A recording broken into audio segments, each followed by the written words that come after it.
Сушените плодове са истински плодове, които обаче са концентрати на витамини и минерали, защото сухото вещество при тях е почти 10 пъти по-високо, отколкото в свежите им аналози. По тази причина те стават много по-високо калорийни, но хранителната им плътност е достатъчно добра. Тоест, това не са празни калории, както е при, например, захарните изделия. Много важно е да се отбележи, че биосертифицираните сушени плодове са направени от плодове, които се отглеждат без пестициди, без синтетични торове.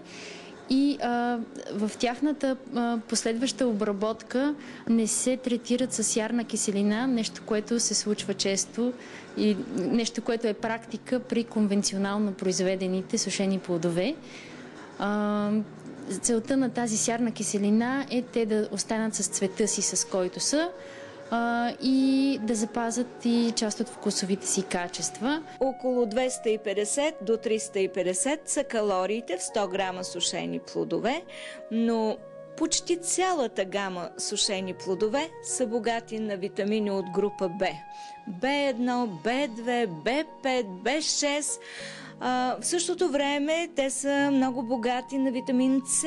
Някои от тях имат и бета-каротени, които са предшественици на витамин А в организма, каквито са сушените кайсии. Те са концентрат на бета-каротени, т.е.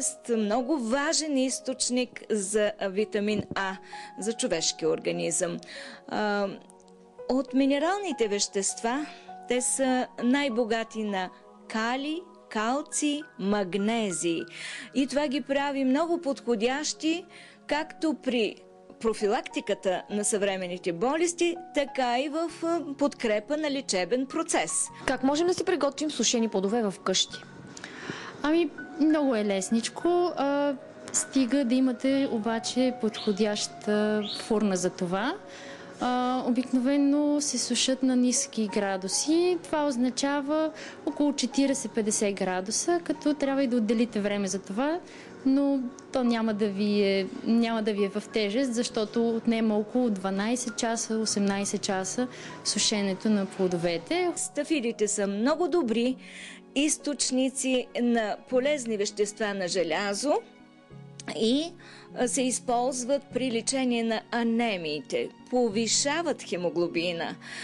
Смокините повишават общо биотонуса на организма и са много полезни за функцията на щитовидната шлеза.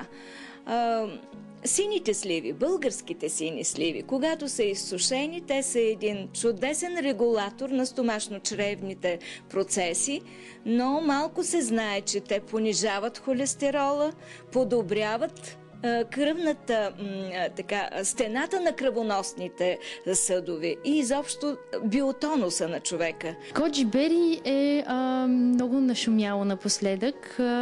Това е едно малко плодче, което е с ярко оранжево-червен цвят. То вирее в Азия.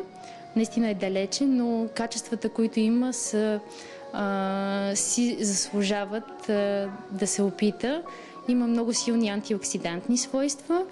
То ни кара да бъдем и да се чувстваме също млади, жизнени. Така също се нарича и плода на дълголетието. Освен това, стимулира хормона на растежа.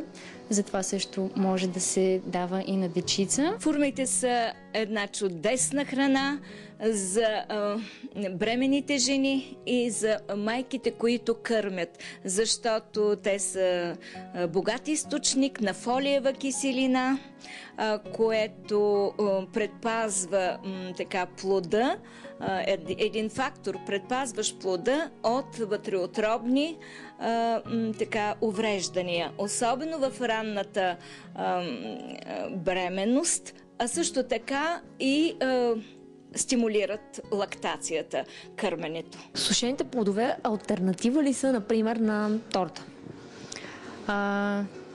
За мен и моето семейство, да. Когато моята дъщеричка ми каже искам бомбони, аз не прибягвам веднага да й купя шоколадови бомбони, които имат много сухо мляко и захар в тях.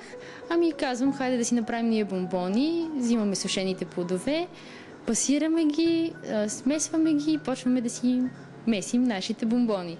Бих казала да, те са за предпочитане пред тортите или са един много подходящ обяд за работещия съвременен човек, ангажиран с умствена дейност.